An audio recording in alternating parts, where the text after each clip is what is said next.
Hey, here's another Driving with Dave, and today is the first time in a while it's literally Driving with Dave. I'm on my way from the Ilwaco studio to the Astoria studio, and I just thought I'd share a little bit about you. And let me warn you right ahead, there's going to be a little talk about coffee in here, but this is not particularly about coffee.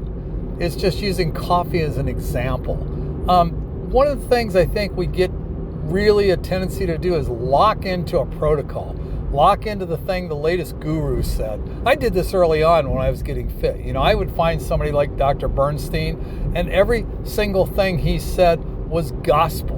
I mean, I wrote these rules, and they were unchangeable, and they were locked in, and I was going to live with it for the rest of my life. And then I found resistance stretching. Yes, I was going to do resistance stretching all day long, every day, because that made me feel better. Yeah, it really worked. It was an amazing transformation. It's still a big part of what I do, but we have to let things evolve. We have to listen to our body. We have to listen to ourselves and actually allow things to evolve into what we need now. And I'm going to use coffee as the example because I've been addicted to coffee for years. And I mean, I've quit it on and off for a week here, a week there, but it's funny.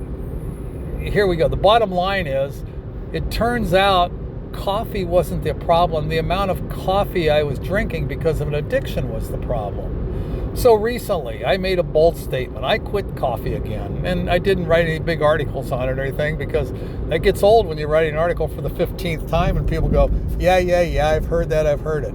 So what I did was I quit coffee quietly, and I quit it for 2 weeks plus, 2 weeks and a couple days.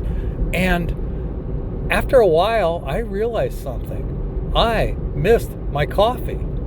And so I did a little test. I said, you know what? I'm going to try 1 cup in the mornings. Now, the rules for myself were, if that makes me have this uncontrolled binge all day long, I would quit it again. I was far enough in that I shouldn't have the withdrawal symptoms and that. But after a couple days, I realized if I just slowed down, had the coffee when I was mindful, when I was ready. Oh, look at that hawk up in the tree. That is so cool.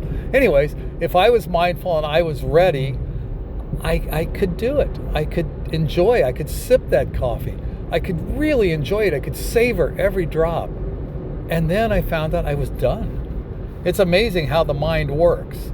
But this is an example of how you have to be adaptable.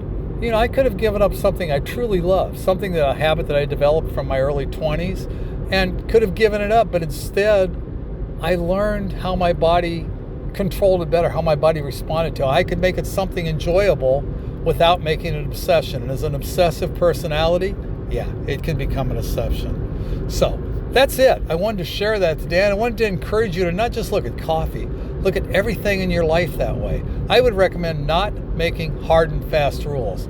I would recommend making everything an exploration, an adventure, because that's where the magic will lie. That's where you'll find exactly what's right for you today. Talk to you next time.